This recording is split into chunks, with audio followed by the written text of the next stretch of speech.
In this video, I will show you how to use a new search string that can let you find objects that do not match or do not contain a specific string. For example, let's open up our workspace, and we have several different host pools here. As a matter of fact, we have 17 of them. And let's say I want to find one that contains the word apps, right? So that's really easy. I type in apps and it matches all the ones that have apps in the name or in the friendly name. Now, what if I wanted to find all the ones that do not have the word apps in them?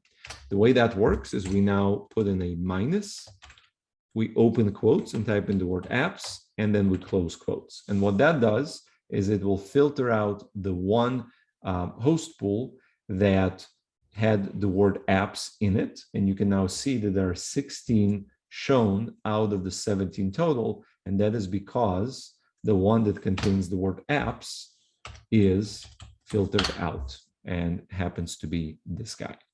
So nice little optimization to help searching in large lists easier. I hope you found this useful, and I will see you in future videos.